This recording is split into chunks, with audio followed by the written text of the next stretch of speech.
What's up, gamers? The Red Dragon here, and we are checking out some Need for Speed Most Wanted gameplay. This is the newest game in the series. I've got a review that I wanted to bring to you. I'll first start off by going ahead and admitting that I have been a big fan of this series ever since the game first came out back in '94. I remember I was 12 years old, and I was playing the games, running from the cops, and pretty much I've played a lot of Need for Speed games in my time, especially if they have cops in them. Now, those games that they made a few years ago where they didn't have any cops, I did not pick those games up. I had no desire to. For me, that was a huge part of the series. So let's talk about what this year's Need for Speed actually does. So the game is an open world game where there's a city that you can drive through. There's all kinds of alleyways, shortcuts, and there's also different races all around the map. So you can pull up to any of these spots and begin racing with your vehicle. The way the game is set up, the best way I can describe it is easy, simple. Like, they wanted this to be a game where anybody could come and pick up a controller and start playing. And they definitely achieved it with this. Like, you don't have to be real familiar with customizations on your cars and everything. The way the leveling system works up, it basically does it for you. You just press a button and it goes ahead and applies upgrades and features for your car. There's no having to win races in order to unlock cars. You just drive around the city, and if you find a car that you like, then you can go ahead and jump in that car and own it, and then jump back and forth between different cars at any time. So the game is set up super easy. Another great feature is finding races. All you have to do is use the easy guide system. From here, you can go and select any of your races that you want to go to. One of the faults, though, is even though you can jump between cars in the game, you can't jump between races so fast. You actually have to drive to the races, which seems a little tedious after a while. It was kind of cool in the beginning because it helped you learn the maps and get familiar with driving around and stuff, and you get to enjoy the city.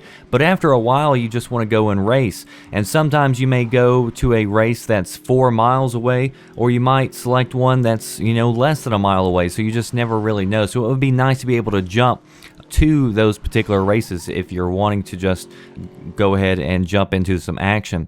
Another feature that I wish was in this Need for Speed is some sort of storytelling, like any storytelling whatsoever.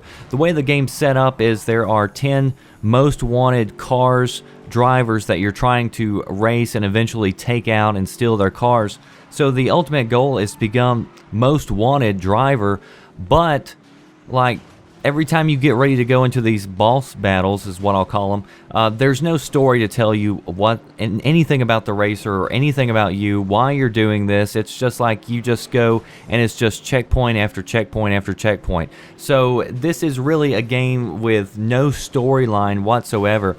And I know they had a game a while back ago for Need for Speed where they had some live action cutscenes, and the acting wasn't the best, I'll admit, but at least it had something. It had something to make me think about kind of why I'm racing and why I'm running these people off the road and running them into walls and things like that. So it would have been nice to have some sort of story revolving around Need for Speed. But if you're just looking for just straight up racing with some intense moments, Need for Speed definitely delivers that. The graphics are great, the controls feel good.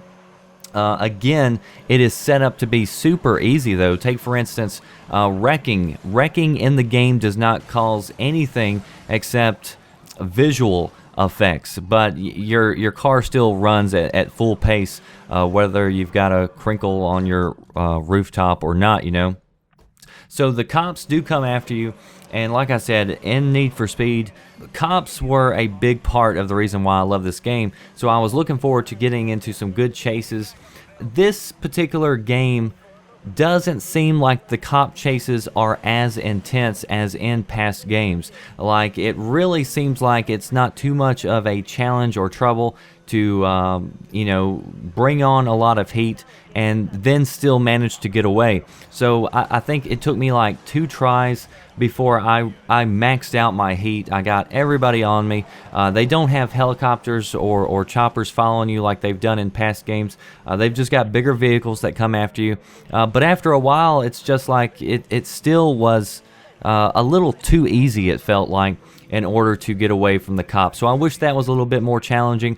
I guess the game in general was just a little more challenging and gave you a little bit more than just the racing. But if you're just looking for a good racer, this definitely delivers. And it's also got a huge multiplayer portion of the game.